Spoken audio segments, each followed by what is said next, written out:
오늘 성경 말씀은 창세기 3장 14절에서 24절입니다. 인간의 역사는 절대 주권자이신 하나님의 뜻에 따라 전개됩니다. 하나님께서 의도하시는 역사 경영의 목적은 범죄함으로 마귀에게 얽매인 채 멸망하는 인류를 죄와 죽음에서 구원하시고자 하시는 것입니다.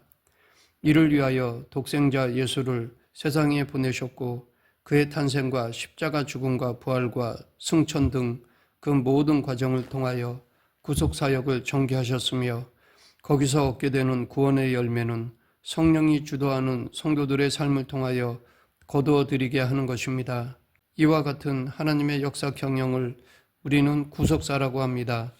이것은 하나님께서 여러 시대 여러 명의 선지자를 참여케 하시고 그들의 말과 글로 역사에 공고하게 하셨습니다.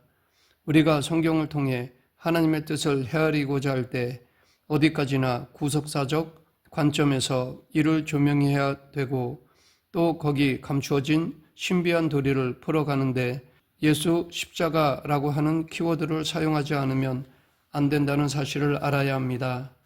그래서 예수님께서도 너희가 성경에서 영생을 얻는 줄 생각하고 성경을 상고하거니와 이 성경이 곧 내게 대하여 증거하는 것이로다 라고 말씀하셨습니다.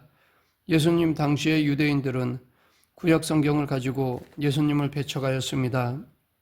그들은 예수님의 말씀과 행위가 모세의 율법을 파기한다고 보았습니다.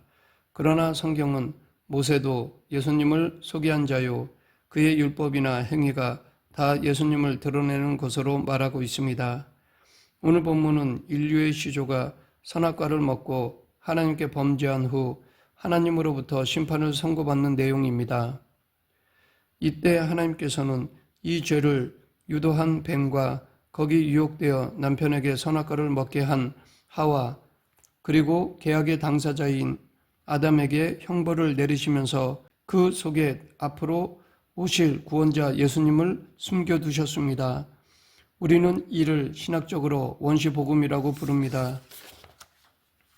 오늘 본문 14, 15절 여호와 하나님이 뱀에게 이르시되 내가 이렇게 하였으니 내가 모든 가축과 들의 모든 짐승보다 더욱 저주를 받아 배로 다니고 살아있는 동안 흙을 먹을지니라.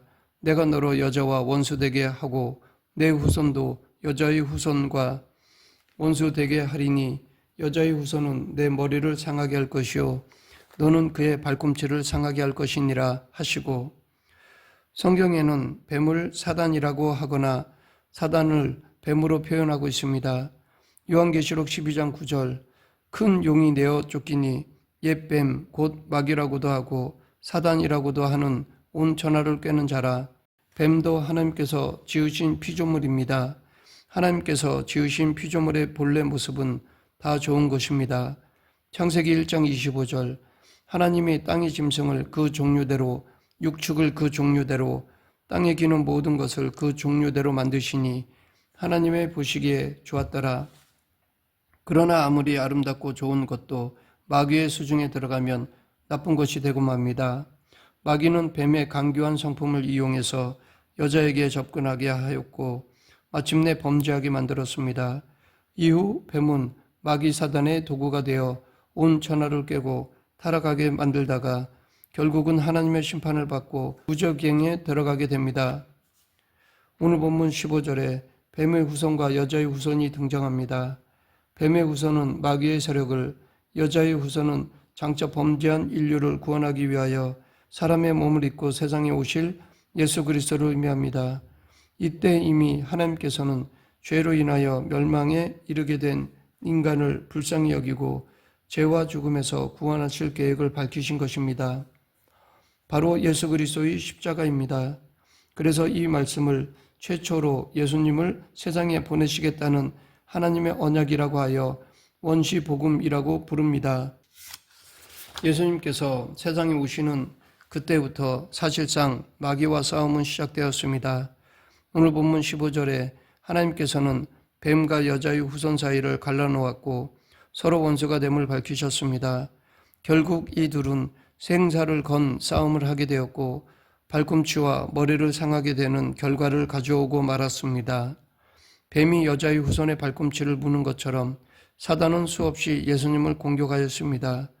예수님의 탄생과 관련하여 헤롯은 베들레헴 지경에 사는 2살 이하의 영아들을 살해하였습니다. 이때 예수님은 그 부모와 함께 애굽으로 피난을 갔습니다. 예수님께서 공생애를 시작하실 무렵 광야에서 마귀는 예수님을 넘어뜨리려고 3번이나 시험하였습니다. 실패하자 그 이후 여러 번 시험한 결과 결국 유대인들을 동원하여 예수님을 빌라도에게 넘겨주게 하고 그에 의해서 십자가에 못 박아 죽이도록 하였습니다. 여기까지만 보면 사단이 예수님에게 이긴 것처럼 생각되지만 예수님께서 부활하심으로 사단의 권세는 무너지고 말았습니다. 결국 세상 끝날에는 사단이 영원한 불못에 던져지면서 예수님은 완전한 승리자가 되십니다. 오늘 본문 21절 여호와 하나님이 아담과 그의 아내를 위하여 가죽옷을 지어 입히시니라. 하나님은 공의로우신 분으로서 죄에 대하여 반드시 징벌하십니다.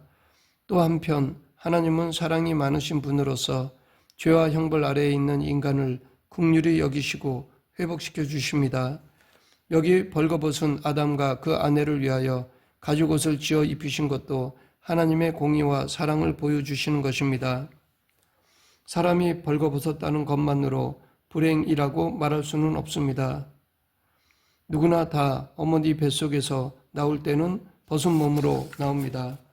아담과 그 아내 하와도 하나님께 지음을 받았을 때는 벗은 몸이었는데 이것에 대해 수치스럽게 생각하지 않았습니다. 그러나 그들이 뱀의 유혹에 넘어가 하나님과 맺은 언약을 저버리고 선악과를 따먹은 다음부터는 벗은 몸에 대한 수치심을 갖게 되었습니다. 그래서 그들은 죄를 짓자 곧 그들의 눈이 밝아 자기들의 몸이 벗은 줄을 알고 무화과 나무 잎을 엮어 치마를 만들었고 하나님의 낯을 피하여 동산나무 사이로 숨었습니다. 그때 하나님께서 아담을 부르시며 내가 어디 있느냐라고 찾으셨습니다.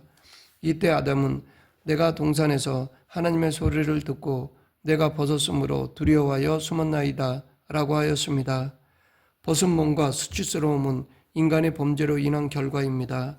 사람에게 있어서 옷은 몸을 보호하는 수단 외에도 아름다움과 품위를 나타내는 중요한 기능을 합니다.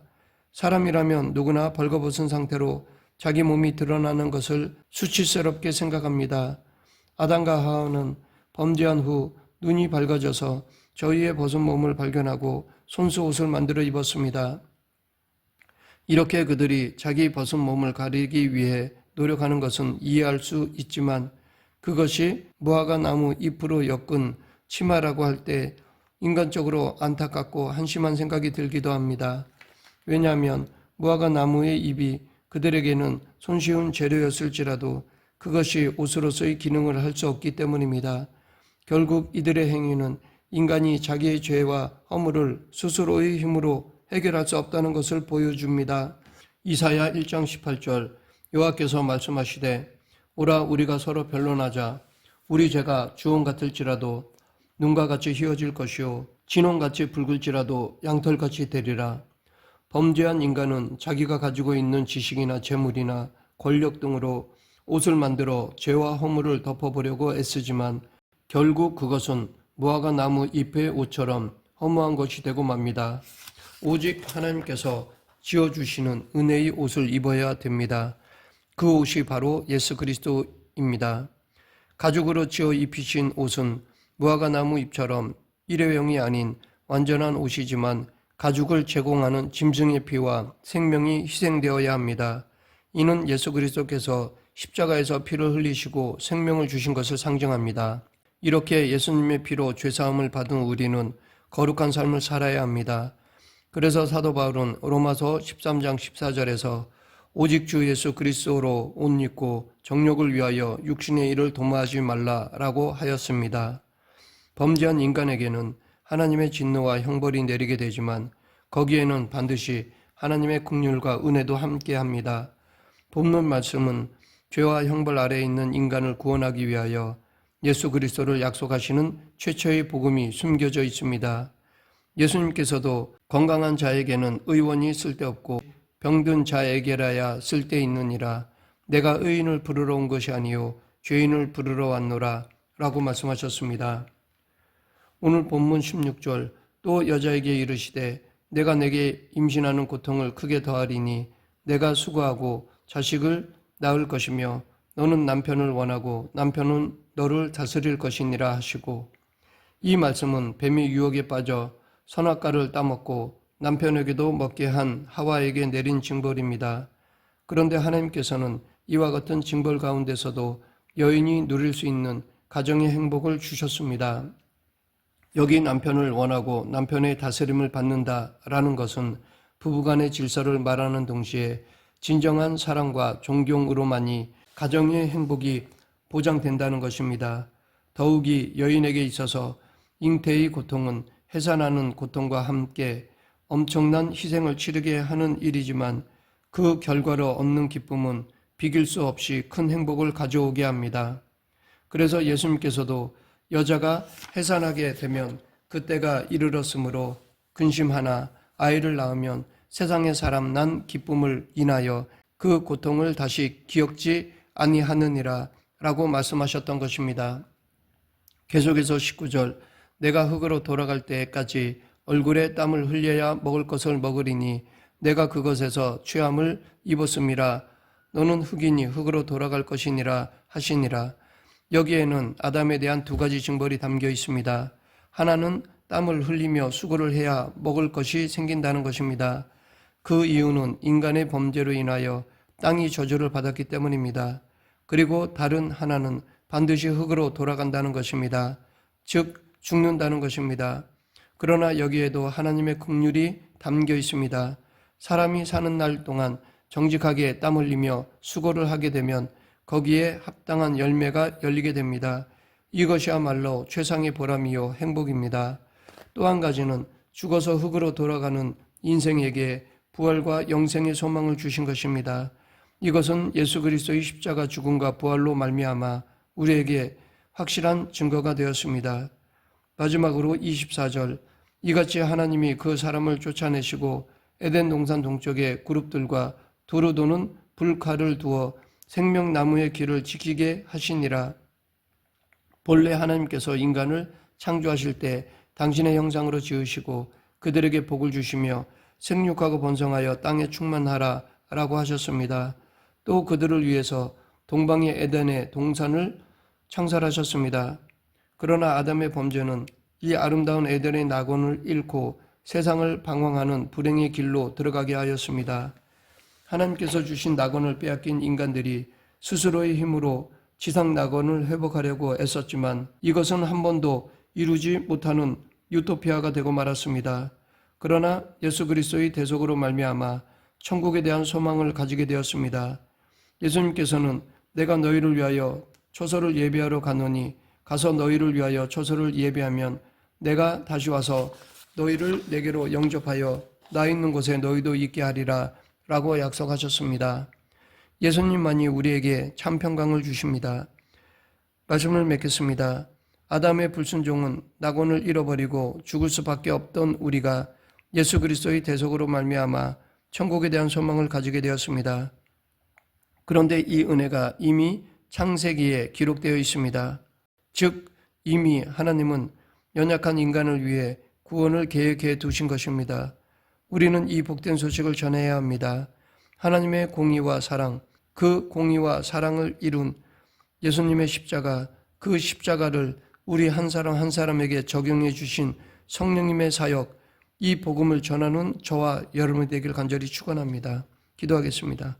생사와 화복을 주관하신 하나님 아버지, 죽을 수밖에 없는 저희들에게 영생과 천국을 허락해 주심을 감사합니다.